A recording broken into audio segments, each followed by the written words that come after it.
शिक्षक, शिक्षकेतर वृत्त व सर्व विद्यार्थी, मी ऋषिका इराज शेट्टी, मी रितिका रेडे आपल्या या मराठी दिनाच्या कार्यक्रमात सहर्ष स्वागत करतो। आज आपण सर्वजण मराठी दिन साजरा करण्यासाठी येथे एकत्रित आलो आहोत। मराठी ही आपली मायबोली, आपला अभिमान आणि आपल्या संस्कृतीची ओळख आहे। संतांची, वीरांची, क्रांतिकारकांची ही भाषा आपल्याला विचारांची श्रीमंती देते। दीप म्हणजे ज्ञानाचे प्रतीक। ज्ञानाचा हा प्रकाश आपल्या आयुष्यात सदैव तेजोमय राहो हीच प्रार्थना। दीप प्रज्वलन करून आजच्या कार्यक्रमाची सुरुवात करूया। मी माननीय मान्यवरांना विनंती करते की त्यांनी दीप प्रज्वलन करावे।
प्रसिद्ध काव्यसंग्रह आहे। मराठी साहित्य समृद्ध करण्यात त्यांचे मोठे योगदान आहे। मराठी दिन व कुसुमाग्रजांची माहिती सांगण्यासाठी मी आमंत्रित करते कुमारी ईश्वरी पुरोहित। मराठी म्हणजे प्रेम, मराठी म्हणजे संस्कार आणि मराठी म्हणजे आपुलकी, मराठी म्हणजे महाराष्ट्र। मराठी भाषा गौरव दिन दरवर्षी 27 फेब्रुवारी रोजी ज्येष्ठ कवी विष्णू वामन शिरवाडकर उर्फ कुसुमाग्रज यांच्या जन्मदिवशी साजरा केला जातो। हा दिवस मराठी भाषेची समृद्धी, साहित्य आणि संस्कृतीचा सन्मान करण्यासाठी 2013 पासून अधिकृतपणे साजरा केला जातो। मराठी आपली मायबोली, मराठी आपला बाणा, असू दे आपल्या ध्यानी मनी, नेहमी मराठीच म्हणा। ज्ञानपीठ पुरस्कार विजेते कवी कुसुमाग्रज यांच्या जयंतीनिमित्त मराठी भाषा गौरव दिन साजरा होतो, कारण त्यांचे मराठी साहित्य क्षेत्रातील योगदान अतुलनीय आहे। हा दिन साजरा करण्याचा उद्देश म्हणजे मराठी भाषेचा प्रचार व प्रसार करणे, साहित्यप्रेमींना प्रोत्साहित करणे आणि भाषेचे संवर्धन करणे होय। नका जराही कमी लेखू, स्वतःच्या या मातृभाषेला अमृतातेही पैजा जिंके, असे ज्ञानोबा मराठीसाठी म्हणाले। मराठी दिना दिवशी शाळा, महाविद्यालय आणि महाराष्ट्रभर विविध सांस्कृतिक कार्यक्रम म्हणजेच काव्य वाचन, निबंध स्पर्धा, मराठी पुस्तक प्रदर्शन आणि रॅली आयोजित केल्या जातात। मराठमोळ्या शहरावर किती हो परभाषांचा मारा, तरी महाराष्ट्रात चालणार नेहमी मराठीचाच दरारा। अशा या गौरवशाली मराठी भाषेतील एक कवी व्यक्तिमत्व म्हणजे कुसुमाग्रज यांच्याविषयी आपण माहिती जाणून घेऊया। माणसाला ईश्वराच्या हवाली न करता माणसाच्याच मनात ईश्वरता जागविणारा एक थोर कवी, माणसातील माणुसकीचे आणि ईश्वरतेचे आपल्या साहित्यातून अखंड पूजन करणारा एक तपस्वी कवी, निराशेच्या अंधकारात आशेचा उल्का पेरून नवतेजाचे स्फुल्लिंग चितविणारा महान, मराठी सारस्वताला आपल्या प्रतिभेच्या आणि प्रज्ञेच्या मंगलमय किरणांचा आल्हाददायक प्रकाश देणारे महाकवी कुसुमाग्रज। विष्णू वामन शिरवाडकर यांचा जन्म 27 फेब्रुवारी 1912 रोजी झाला। ते महाराष्ट्रातील एक थोर कवी, नाटककार व कादंबरीकार होते। त्यांचे मूळ नाव गजानन रंगनाथ शिरवाडकर होते, पण काकांनी दत्तक घेतल्यामुळे त्यांचे नाव विष्णू वामन शिरवाडकर असे झाले। त्यांची बहीण कुसुम हिच्या नावावरून त्यांनी कुसुमचे अग्रज म्हणजे कुसुमाग्रज असे टोपणनाव धारण केले. कुसुमाग्रजांनी नाशिकमध्ये शिक्षण पूर्ण केले आणि 1933 मध्ये जीवन लहरी हा पहिला कविता संग्रह प्रकाशित केला. त्यांनी नवा म्हणून या वृत्तपत्रात लेखनास सुरुवात केली. कुसुमाग्रजांचे विशाखा, छंदोमयी, समीरा आणि किनारा हे कविता संग्रह प्रसिद्ध आहेत, तर वीज मारणारी धरतीला, नटसम्राट, ययाती आणि देवयानी ही नाटके प्रसिद्ध आहेत. वैष्णव व जाणव ह्या कुसुमाग्रजांच्या 2 कादंबऱ्याही अजरामर आहेत. कुसुमाग्रजांना आतापर्यंत 3 पुरस्कार प्राप्त झाले आहेत. त्यांना 1974 मध्ये नटसम्राट या नाटकासाठी साहित्य अकादमी पुरस्कार मिळाला आहे व 1988 मध्ये प्रतिष्ठित ज्ञानपीठ पुरस्कार देखील कुसुमाग्रजांना मिळाला आहे व 1981 मध्ये पद्मभूषण हा पुरस्कार देखील कुसुमाग्रजांना मिळाला आहे. त्यांनी मराठी भाषेला ज्ञानभाषा बनवण्यासाठी खूप प्रयत्न केले आहेत. कुसुमाग्रजांची लेखनशैली मानवी भावनांना स्पर्श करणारी आणि शोषितांचा आवाज उठवणारी होती. अशा या महान व्यक्तीच्या जन्मदिनी आपण मराठी दिन साजरा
माझ्या मराठीची ओवी.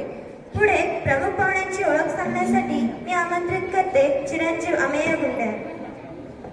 धर्मसाले हे आहे. सरांचे शिक्षण MA BEd, DPEd, PhD असे झाले आहे. ते सध्या ज्ञान संपदा प्रशाला सोलापूर येथे सहशिक्षक म्हणून कार्यरत आहेत. त्यांचे वाचन, काव्यलेखन व हार्मोनियम वाजवणे असे छंद आहे.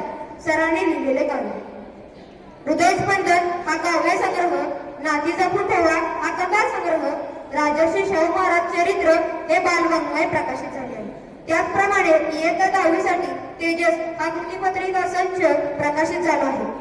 उल्लेखनीय बाबी, इयत्ता 10वी मराठी विषयाचे अनेक शाळेतील विद्यार्थ्यांना मार्गदर्शन, सोलापूरची साहित्य संपदा या कार्यक्रमात आकाशवाणीवर मुलाखत, पीएम ई विद्यामार्फत इयत्ता 10वी शैक्षणिक व्हिडिओ निर्मिती, शासनाच्या प्रशिक्षणात तज्ज्ञ मार्गदर्शक म्हणूनही सरांनी कामे पाहिली आहेत. सरांना मिळालेले पुरस्कार: सूरज प्रतिष्ठानतर्फे कवी कालिदास पुरस्कार, शिवबा बहुउद्देशीय समाजसेवी संस्थेतर्फे आदर्श शिक्षक पुरस्कार, महाराष्ट्र राज्य मराठी शिक्षक संघातर्फे राज्यस्तरीय शिक्षक कवी प्रेरणा पुरस्कार, सोलापूर जिल्हा साने गुरुजी कथामालेच्या वतीने वाचन प्रेरणादूत पुरस्कार असे अनेक सरांना प्राप्त झाले आहेत. असे बहुआयामी व्यक्तिमत्व तसेच विशेष म्हणजे मराठी भाषेसाठी सतत धडपडणारे, मराठी भाषेचे अखंड कार्य करणारी व्यक्ती आज आपल्याला मराठी दिनाच्या कार्यक्रमाला प्रमुख पाहुणे म्हणून लाभले, याचा आम्हाला सार्थ अभिमान वाटतो. कचऱ्याच्या करंडीत कोंबले, घोटांच्या खाली घोटांच्या खांदाली खुशी खाली खाल्लेली खमंग खसखस खरच खाल्ली, करकरे काकुनी करकरे काकांचा कामाचे कोरे कागद काळ्या कात्रीने कर कापून कचऱ्याच्या करंडीत कोंबले, खोट्यांच्या खालीने खोट्यांच्या खांदाली खुशी खाली खाल्लेली खमंग खसखस खरच खाल्ली, गोबऱ्या गालाच्या गोंड्यास गुटुनी मोर गुळगुळीत कच्ची धरली, गुलाबी गाडी गोडगोड गमतीशी गाणी गायली, घुबडाला घाबरून खुशीने घारवडला खाणेकरांच्या घरात बसून घासलेल्या थवेल्यावर रचून गोळ घालला, चाला चिचुकी चंपात्यांच्या चुलीवरच्या चहा चाकून चांदीच्या चकचकीत चमच्याने चटकदार चटणी चाटून चुरचुरीत चिवडा चमचमीत चकली चाकून चटईवरच्या चाकीवर चढून चपात्यांना चावली, छत्राच्या छकुने छतावर छत्री खाली छान छान छोटेसे छायाचित्र छापले,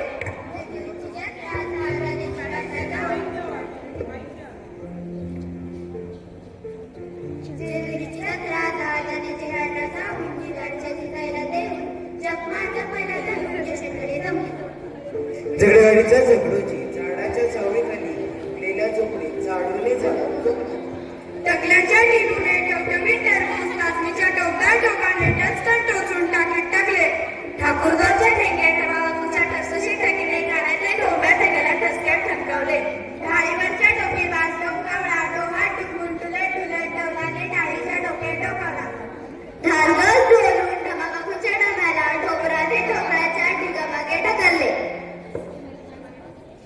तुळजापूरच्या तुळपुळ्यांच्या तुळजाने ताजी तुकतुकी तोडली, तांबड्या दराजने डोलून तांबड्याला तेलात तळले, थंडीत थरथरत खेरगावच्या थोरल्या थरते काकू थोडं थोडं थालीपीठ खाऊन थकल्या, दाताच्या दवाखान्याला गाडीवाला दिल्लीच्या दोघांना दूर दूरची 10 देशांची दिव्याची दुकाने दाखवून डबला, खायरीचे धडधाकट धाडसी थोडं थोडं धबधब्याखाली थोड्याला धडपीस पडले, नीरा नदी काठच्या नानाच्या नंदेने नालूबाई नानवणीकरांच्या लेटस लेटक्या नातीला निळी नाशिदार नौवारीने सवले, पेरूच्या पानातून पडलेल्या पोपटी पंखाच्या पोपटाच्या पिंडाला पपलू पाचापूर करणे, पटकन पितळी पिंपातले पाणी पळीने पाजले, काळजी फुलाणी घडीवरचा फुटका उघडचा फोन फाल्गुनला पसरून पडद्यात फेकला, विद्या भानुबाईंनी पुण्याच्या पुढेल्या भाजीला भेंडीची भाजी भरीत भाकरी परात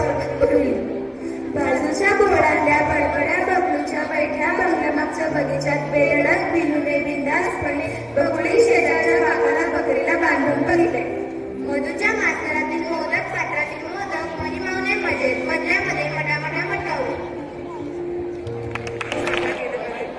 हा दिवस राजभाषा असून ती इंडो आर्यन भाषा कुटुंबातील एक समृद्ध भाषा आहे. मराठी भाषा सुमारे 42 कोळी भाषेमध्ये बोलली जाते. त्यातील एक भाषा म्हणजे आगरी. आगरी ही महाराष्ट्रातील कोकण पट्टा आणि मुंबई परिसरात बोलली जाणारी एक लोकभाषा आहे. ती प्रामुख्याने आगरी समाजातील लोक दैनंदिन जीवनात वापरतात. त्यातलाच एक संवाद आता प्रशालेतील काही विद्यार्थी सादर करतात. संवादाचे नाव आहे किनारा आपलं स्वच्छता सगळ्यांची. समुद्र किनाऱ्यावर सगळीकडे प्लास्टिकच्या पिशव्या बाटल्या कचरा पसरलेला आहे.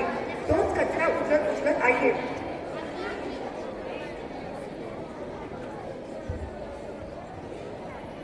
आयल्या लोकांना इथलं कचरा फेकायची सवय काय लागली? समुद्र आपलं घरासारखाच वाटतं ना. हा डोकडी बसू दे माय, कचरो नंतर काढू. हाच नंतर मुळे समुद्राची अशी हालत झाली. आई शाळेत सांगलं प्लास्टिक समुद्रात गेलं की मासे मरतात. पेडणेकर काका म्हणाले मच्छी कमी पडली तर आपण काय खाणार? अहो हे खरं बरे. काय रे दत्त्या, कशात? समुद्राची साफसफाई चालली का? हो काका, लोक फेकलेला कचरा उचलताय. अगं तुम्ही शिकलेले लोक नाही का? लोकांना शिकवायचं काम तुमचं. लेखान सांगितलं तर ऐकत पण आहात.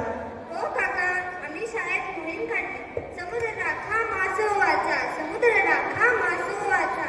बाप्पा काय भारी मोहीम आहे होती. समुद्र राखा मासो वाचा, समुद्र राखा मासो वाचा. गप्रे काढतो गुळांकन करतो.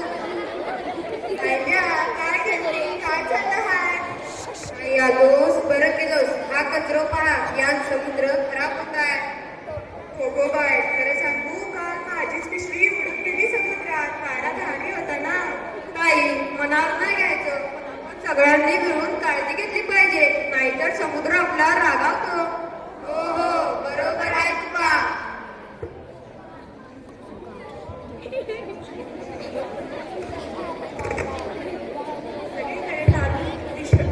सगळे झाडू पिशव्या घेऊन कचरा गोळा करायला निघाले. समुद्र स्वच्छता मोहीम अशी सुरू झाली. बघा बघा कितलं कचरं जमायलं. मन मान्य करूया, स्वच्छता करताना मजा येते.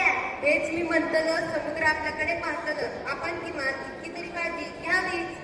समुद्र मोठो, पण मन मोठं ठेवून आपण त्याची काळजी घ्यावी. तेव्हा तोही आपल्यावर प्रेम करतो. म्हणजे समुद्र आपल्याला मासे खाऊन देऊ. समुद्र आपलं स्वच्छ मासे घेत बसतात. हो हो थांबा थांबा, समुद्र आपलं तर स्वच्छता आपली.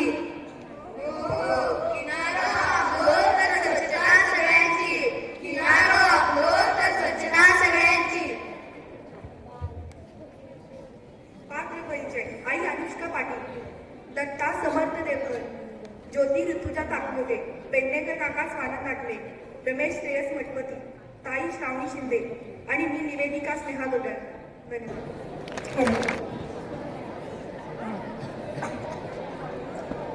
मित्रांनो, तुम्हा सर्वांना महाभारत तर माहितीच असेल.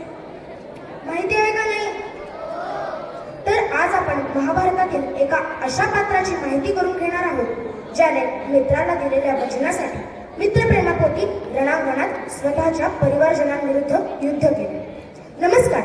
तर मी आज मृत्युंजय या शिवाजी सावंत लिखित कादंबरीचे परीक्षण लिहिले आहे.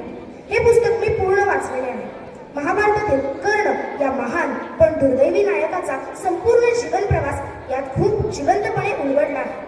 पुस्तक वाचताना मला जाणवलं की कर्णाची कथा म्हणजे संघर्ष, स्वाभिमान व निष्ठेची खरी कहाणी आहे. ही कथा 5 पात्रांच्या आवाजातून पुढे येते. कर्ण, दुर्योधन, कर्णाचा भाऊ शोण, कर्णाची पत्नी वृषाली आणि श्रीकृष्ण. त्यामुळे आपण कर्णाला वेगवेगळ्या दृष्टींनी समजून घेऊ शकतो. लेखकाने कर्णाचे आयुष्य त्या 5 व्यक्तींच्या आठवणी, भावना आणि संवादातून मांडले आहे. त्यामुळे तो संवाद एकतर्फी न राहता विविध अंगांनी समोर येतो.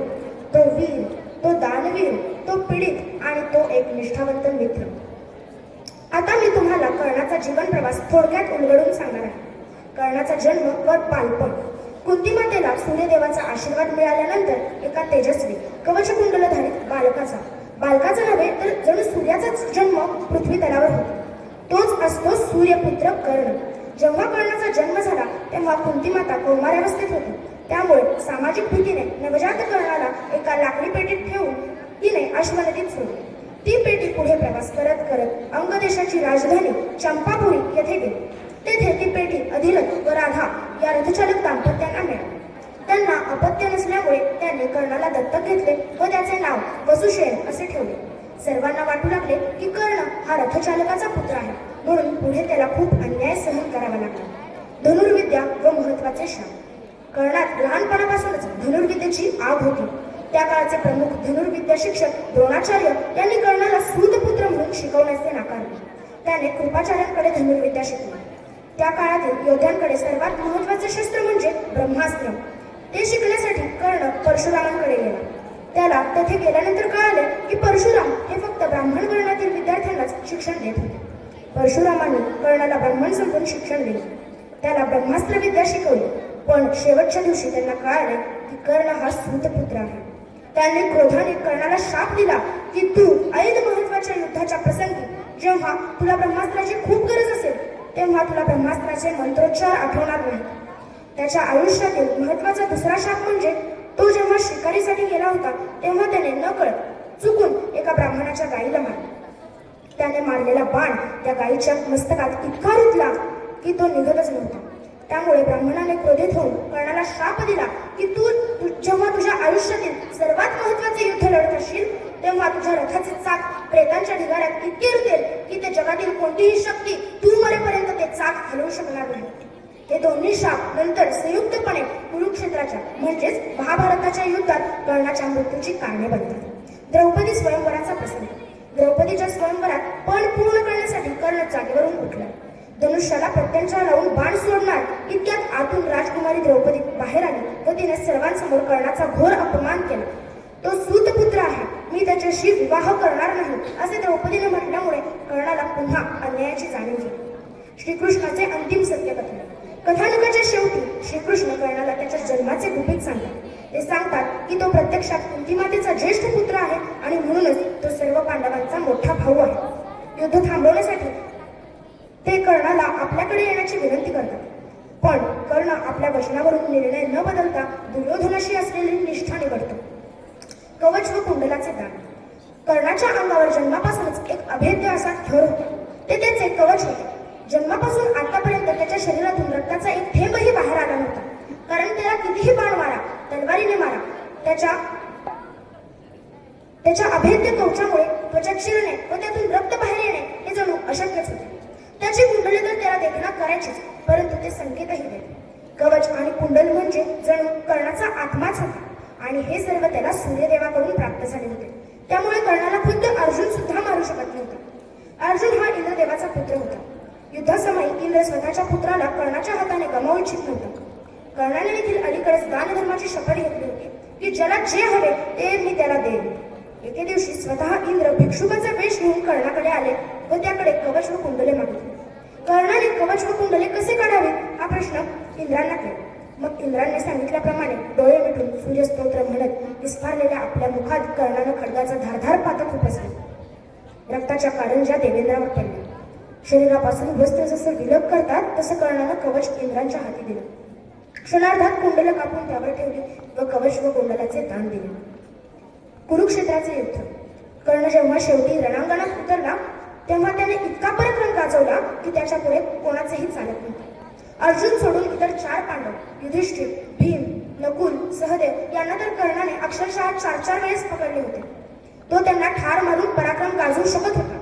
परंतु त्याच्याकडून कुंतीमातेने वचन घेतले होते की जीव जाईल इतका शस्त्रप्रहार त्या चौघांवर करायचा नाही. युद्धाच्या 17व्या दिवशी अर्जुन व कर्णाचा रथ एकमेकांसमोर आला. तेव्हा कर्णाकडे जास्त बळ असतानाही त्याला मिळालेले शाप खरे ठरले. त्याला ब्रह्मास्त्र आठवले नाही व त्याच्या रथाचे चाक प्रेतांच्या दलदलीत रुतले. स्वतः कर्ण रथावरून उतरून त्या चाकाला हलवू शकला नाही. एवढी त्या शापाची तीव्रता होती. अखेरीस श्रीकृष्णाच्या सांगण्यावरून नियमाच्या विरुद्ध जाऊन अर्जुनाने कर्णावर बाण सोडला. तो होता अर्धचंद्राकृती अंजलिक बाण. शेवटच्या क्षणी कर्ण निशस्त्र होता. त्याचे दोन्ही हात श्रीकृष्णांना वंदन करण्यासाठी जोडले होते. तो जखमी झाला. अर्जुनाने त्याचा कंठभेद घेतला. तो आता अंतिम समय मोजू लागतो. या पुस्तकातील सर्वात मर्मभेदक प्रसंग म्हणजे कर्णाचे शेवटचे गाण. कर्ण घायाळ होऊन कुरुक्षेत्राच्या रणभूमीवर पडला होता. त्याच्या भोवती 5ही पांडव, उरलेले कौरव, दुर्योधन, श्रीकृष्ण सर्व प्रमुख योद्ध्यांनी घोळका घातला होता. कर्ण हा त्याच्या जीवनातील अंतिम श्वास मोजत होता. एवढ्यात एक याचक तेथे आला. त्याचा पुत्र या युद्धात कामी आला होता.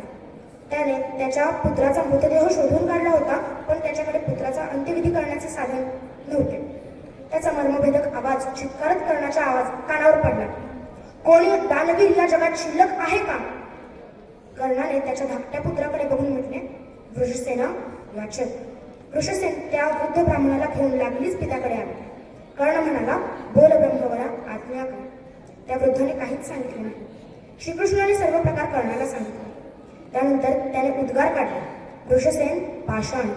वृषसेनाने लागलीच पाषाण आणला. कर्णाने वृषसेनाला त्या पाषाणाने कर्णाचे समोरचे दात पाडायला सांगितले, कारण ते सोनेरी होते. वृषसेन उभ्या उभ्या थरथरू लागला, पण पित्याची आज्ञा त्याला मोडता येत नव्हती. सर्वांनी डोळे मिटून घेतले. 2 वेळा आवाज झाला, खाड खाड. त्या सेनापतीचे 2 दात त्याच्याच मुखात पडले, रक्ताने माखले. कर्णाने ते 2 दात उचलून त्याचा पिता सूर्याकडे पाहिले. डोळ्यातून अश्रुधारा वाहू लागली. त्या वीराने त्या अश्रुधारेत ते दात धुतले व याचकाला दान दिले. एवढी सहनशीलता पाहून सर्वजण थबकले. याचकाने कर्णाला अनेक आशीर्वाद दिले व तो तेथून निघून गेला. कर्णाची शेवटची घटिका अगदी जवळ आली. श्रीकृष्णाने कर्णाला त्याची अंतिम इच्छा विचारली. त्यावर कर्ण म्हणाला, माझे अंतिम संस्कार कुमारी भूमीवर करावे. कुमारी भूमी म्हणजे अशी जमीन किंवा अखंड पाषाण ज्यावर कधीच वनस्पती झाडे उगवणार नाही. याचे कारण श्रीकृष्णांनी कर्णाला विचारले तर कर्ण म्हणाला की मी आतापर्यंत जेवढे दुःख सहन केले, माझ्या आयुष्यात जेवढी संकटे आली, जेवढा त्रास मला झाला, तो कोणत्याही रूपात पुन्हा या पृथ्वी तलावर उभू नये. त्यावर सर्वजणच निरुत्तर झाले. हळूहळू त्या सेनापतीचा आवाज कमी कमी होत गेला. आता फक्त ओठांची हालचाल सुरू झाली. ओम भूर्भुवस्वः असा उच्चार सुरू झाला. तो उच्चार क्षीण होत गेला व एका महान युगाचा अंत झाला. कौरवांचा चौथा सेनापती, सर्व पांडवांचा मोठा भाऊ, कुंती मातेचा ज्येष्ठ पुत्र, विदुर काकांचा ज्येष्ठ पुतण्या, सूर्यपुत्र, दुर्योधन व अश्वत्थामा यांचा प्रिय मित्र, श्रीकृष्णांचा आत्तेभाऊ, वीर क्षत्रिय, महान कर्ण हे भूतळ सोडून सूर्यात विलीन झाले. धन्यवाद. भावना, संस्कृती आणि अभिमानाची ओळख आहे. आज मराठी दिनानिमित्त आयोजित या सुंदर कार्यक्रमातील एक खास भाग म्हणजे काव्यवाचन. ओळी ओळी दडलेले असतात विचार अनमोल. चला तर ऐकूया कवितांमधून भावनांचे बोल. तर सर्वप्रथम गुरूंचा महिमा. गुरु म्हणजे ज्ञानाचा दीप, जो अज्ञानाचा अंधार दूर करून आयुष्याला योग्य दिशा देतो. या सादरीकरणातून गुरूंच्या महान स्थानाचे सुंदर वर्णन ऐकूया कुमारी साली थोरातकडून. गुरु एक जगी त्राता. संस्कृत मध्ये इतकं सुंदर वचन आहे. हरवृष्टे गुरुत्राता, गुरवृष्टे न कश्चन. म्हणजे जर हरी रुसला तर चिंता करायचं कारण नाही, कारण गुरु आहे आपल्या पाठीशी. पण जर गुरु रुसला तर मात्र पंचायत आहे. त्यामुळे गुरु एक जगी त्राता हे खरंच आहे. भूतकाळाचा दुवा आणि भविष्य काळाचा दिवा म्हणजे गुरु. जो लघु नाही तो गुरु, पण जो लघुला सुद्धा गुरु बनवतो तो खरा गुरु. ईश्वराचं गुप्त रूप दाखवून देतो तो गुरु. दत्तगुरूंनी एकूण 24 गुरु केले. जे स्वतः साक्षात सद्गुरू होते त्यांनी 24 गुरु केले.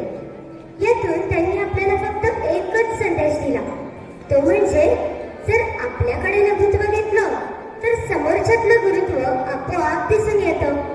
फक्त ते दृष्टी उघडणारा हे कोणीतरी गुरु आपल्या पाठीशी असायलाच हवा. कारण प्रत्येकामध्ये शेवटी भगवंताचंच रूप आहे आणि त्या रूपामध्ये जे जे भेटे भूत ते ते मानीचे भगवंत. ही विचारसरणी सुद्धा आपल्या मनात रुजवणारा एखादा गुरु पाठीशी असायलाच हवा. कबीरजींनी एका ठिकाणी असं म्हटलंय, जर माझ्या घरी गुरु आणि देव एकत्र आले तर मी पहिला नमस्कार कोणाला करावा बरं? गुरु गोविंद साथे खडे काके लागू पाय. गुरु गोविंद साथे खडे काके लागू पाय. फक्त प्रश्न विचारूनच थांबत नाहीत कबीरजी, तर या प्रश्नाचं उत्तरही ते देतात. बलिहारी गुरुजी आपणे गोविंद दियो बताय. बलिहारी गुरुजी आपणे गोविंद दियो बताय. गुरुजी, पहिला नमस्कार आपल्यालाच, कारण माझी एवढी योग्यता नाही. आपण आहात म्हणूनच हा भगवंत माझ्या दारी आलेला आहे. त्यामुळे पहिला नमस्कार अर्थात गुरुलाच पहिला नमस्कार. पुन्हा येईना बाहेर, नदी सागरा मिळता पुन्हा येईना बाहेर. अशी शहाण्याची म्हण नाही नदीला माहेर. अशी शहाण्याची म्हण नाही नदीला माहेर. काय सांगू रे बाप्पानो तुम्ही आंधळ्याचे चेले, काय सांगू रे बाप्पानो तुम्ही आंधळ्याचे चेले. नदी माहेराला जाते म्हणूनच जग चाले, नदी माहेराला जाते म्हणूनच जग चाले. सारे जीवन नदीचे घेतो पोटात सागर, सारे जीवन नदीचे घेतो पोटात सागर. तरी तिला आठवतो जन्म दिलेला डोंगर, तरी तिला आठवतो जन्म दिलेला डोंगर. डोंगराच्या मायेसाठी रूप वाफेचे घेऊन, डोंगराच्या मायेसाठी रूप वाफेचे घेऊन. नदी तरंगत जाते पंख वाऱ्याचे लावून, नदी तरंगत जाते पंख वाऱ्याचे लावून. पुन्हा होऊन लेकरू नदी वाजविते वाळा, पुन्हा होऊन लेकरू नदी वाजविते वाळा. पाना फुटतो डोंगरा आणि येतो पावसाळा, पाना फुटतो डोंगरा आणि येतो पावसाळा. आपल्या सगळ्यांचा जिव्हाळ्याचा विषय, पण बंड्याला असं वाटतं की त्यांच्या बाप्पांना काहीच कळत नाही. चला ऐकूया बंड्याची आई बंड्याला कसं समजावते. आई आपल्या बाबांना काहीच कसं कळत नाही, आई आपल्या बाबांना काहीच कसं कळत नाही. त्यांचं आजच्या काळाशी गणित कसं जुळत नाही. वडिलांविषयीचा दाग उत्सुकतेने दूर सारला, वडिलांविषयीचा दाग उत्सुकतेने दूर सारला. पोटात ठेवलेला प्रश्न शेवटी बंड्याने विचारला. तेच ते जुने कपडे रोज जरा म्हणून स्टाईल नाही, तेच ते जुने कपडे रोज जरा म्हणून स्टाईल नाही. कागदपत्रे इतकी आहेत पण फॅशनची एकही फाईल नाही. घड्याळही अजूनही तेच, घड्याळही अजूनही तेच. चष्म्यात कुठे बदल काही, खिशात पाकिट ठेवतात कुठे यांना माहितीच नाही. गॅजेट्स वगैरेचा तर विषयच दूर आहे, गॅजेट्स वगैरेचा तर विषयच दूर आहे. एकंदरीत कॉन्सर्टमध्ये मैफिलीचा सूर आहे. आई म्हणते बंड्या राजा तुझं म्हणणं नाही रे पटण्यासारखं, आई म्हणते बंड्या राजा तुझं म्हणणं नाही रे पटण्यासारखं. कारण बाबांचं वागणं आहे अपुरूप वाटणं. काही बाबा बाप असतात तुझेही त्यातलेच आहेत, काही बाबा बाप असतात तुझेही त्यातलेच आहेत. आधुनिक कपडे त्यांनी विचारांना घातले आहेत. बंड्या न आलेली वेळ दिसते असं त्यांचं घड्याळ आहे, बंड्या न आलेली वेळ दिसते असं त्यांचं घड्याळ आहे. आणि चष्म्यातून जो दिसतो तो येणारा काळ आहे. आपल्याच अडचणी ठेवल्याने खिशात त्यांच्या जागा नसते, आपल्याच अडचणी ठेवल्याने खिशात त्यांच्या जागा नसते. जाणवते पण दिसत नाही असे बाबांचे पाकिट असते. बंड्या केवळ असण्याने आश्वस्त करतील असे गॅजेट्स कुठे मिळत नाही, बंड्या केवळ असण्याने आश्वस्त करतील असे गॅजेट्स कुठे मिळत नाही. बाबांना सगळं कळतं रे पण आपल्याला बाबा कळत नाही, बाबांना सगळं कळतं रे पण आपल्याला बाबा कळत नाही. माणूस एक असा माणूस रयतेसाठी लढला, एक असा माणूस रयतेसाठी लढला. मुघलांच्या गुलामगिरीतून स्वातंत्र्य मिळवण्यासाठी झटला, मुघलांच्या गुलामगिरीतून स्वातंत्र्य मिळवण्यासाठी झटला. गनिमी काव्याचा होता तो जन्मदाता, गनिमी काव्याचा होता तो जन्मदाता. म्हणूनच त्यांचे नाव गाजते आता, म्हणूनच त्यांचे नाव गाजते आता. अहो तो साधा सुद्धा माणूस नव्हता, अहो तो साधा सुद्धा माणूस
शरीराला कळते मी मुजरा म्हणून. धन्यवाद. काळीच सोडून जातोस घरी मन कसं रमतं, काळीच सोडून जातोस घरी मन कसं रमतं. सांग ना रे बाबा, तुला इतकं कसं जमतं. जड होतं प्रत्येक पाऊल, जायचं नसतं त्याला. जड होतं प्रत्येक पाऊल, जायचं नसतं त्याला. बॉस दटावून विचारतो उशीर का झाला. बॉस दटावून विचारतो उशीर का झाला. लेकराचं दुडूदुडी चालणं, बडाबडा बोलणं, हे सगळे क्षण व्हायला जातात. जाताना झोपलेले, आल्यावर झोपलेले, त्याने बंद डोळेच पाहिले जातात. भविष्यासाठी आपल्या याचं वर्तमान संपतं. भविष्यासाठी आपल्या याचं वर्तमान संपतं. सांग ना रे बाबा, तुला इतकं कसं जमतं. 2 शब्द बोलण्यासाठी रविवारची वाट पाहिली. 2 शब्द बोलण्यासाठी रविवारची वाट पाहिली. त्याची सुट्टी माझ्यासाठी, माझी मी मैत्रिणींसाठी वाहिली. त्याची सुट्टी माझ्यासाठी, माझी मी मैत्रिणींसाठी वाहिली. चिडचिड करत आई म्हणायची घरी बस मला. उत्साह पाहून तोच सांगायचा अगं खेळू दे ग तिला. जगाशी लढणाऱ्याचं बाळापाशीच नव्हतं. आठव पाहू त्याच्यासाठी कधी काय केलंय. आठव पाहू त्याच्यासाठी कधी काय केलंय. तो न्यायचं तसं त्याला कधी चौपाटीवर नेलंय. बसवलं का त्याला कधी आकाश पाळण्यात. बसवलं का त्याला कधी आकाश पाळण्यामध्ये. आठव पाहू शेवटची मिठी मारली कधी. आठव पाहू शेवटची मिठी मारली कधी. आईकडून मायेची भूक पुरेपूर भागली आणि बाबा असतो म्हणूनच शांत झोप लागते. तो दमतो, तो थकतो, तो सारं काही देतो. जन्माला येतं बाळ तेव्हा बापही जन्म घेतो. जन्माला येतं बाळ तेव्हा बापही जन्म घेतो. या नात्यापुढे सारं काही क्षमतं. सांग ना रे बाबा, तुला एवढं कसं जमतं. सांग ना रे बाबा, तुला एवढं कसं जमतं.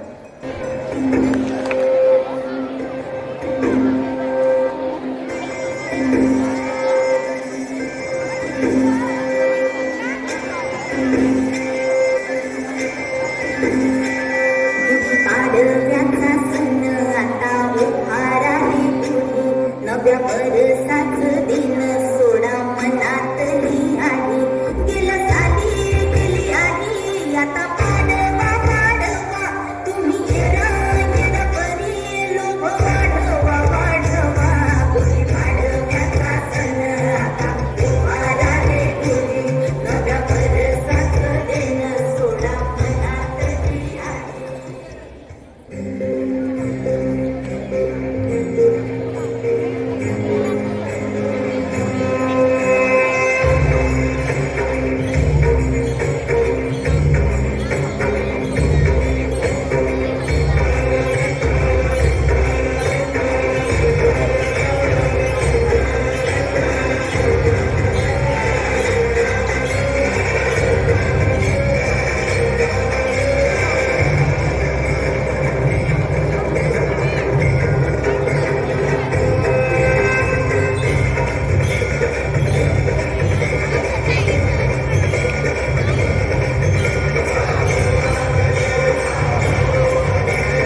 खिडकीतल्या ताई अक्का वाकू नका वाकू नका दोन पैसे देतो मला पिस्तूल नका खिडकीतल्या ताई अक्का वाकू नका पुढं वाकू नका दोन पैसे देतो मला पिस्तूल नका लाल लाल मागोट गुलाबी केला दिव्याचा जागेला दिवसाला वेळा लाल लाल मागोट गुलाबी केला दिव्याला जागेला दिवसाला वेळा नाही पाणी घागर तानी रे नाही पाणी घागर तानी रे तू विचार आम्हाला तुझ्यातील पोरं गुजरात एक दोन तीन चार आम्हाला तुझ्यातील पोरं गुजरात आला रे आला आम्हाला तुरे वाला आला रे आम्हाला तुरे वाला भली की जय भली की जय भली की जय भली की जय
दिनानिमित्त हा जो अतिशय स्तुत्य असा उपक्रम आपण आपल्या शाळेमध्ये राबवला.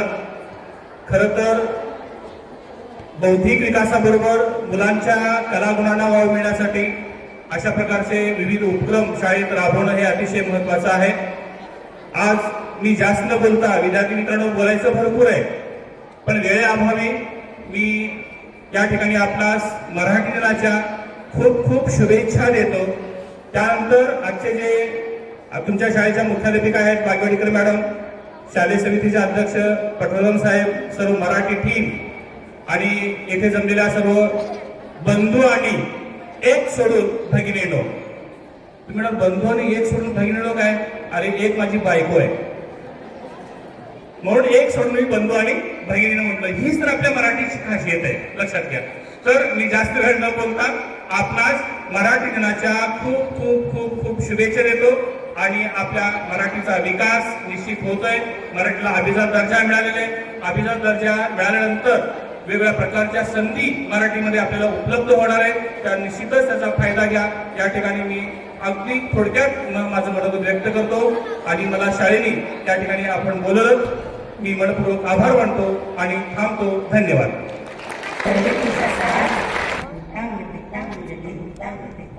मन तुझं जगतरंग लहरे तुझा सास, दरवेळी परकी वाटते ओळखीची गास.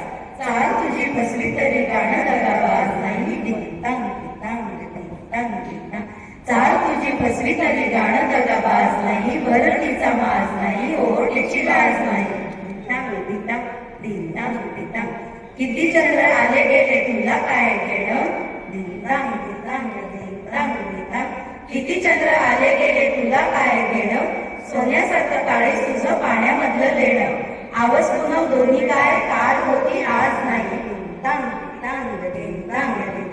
आवाज पुन्हा दोन्ही काय काल होती आज नाही. भरतीचा माज नाही, ओहटीची लाज नाही.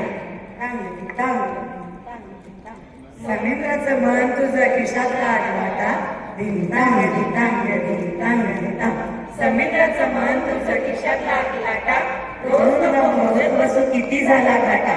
जगा वेगळं वागणं लेखा तुझ्यासारखा बाज नाही. जगा वेगळं वागणं लेखा तुझ्यासारखा बाज नाही. भरतीचा माज नाही, ओहटीची लाज नाही. मन तुझा जगतरंग लहरी तुझा साज, दरवेळी परकी वाटते ओळखीची गाय. चाल तुझी फसली तरी गाणं दगाबाज नाही. भरतीचा माज नाही, ओहटीची लाज नाही. भरतीचा माज नाही, ओहटीची लाज नाही. भरतीचा माज नाही, ओहटीची लाज नाही.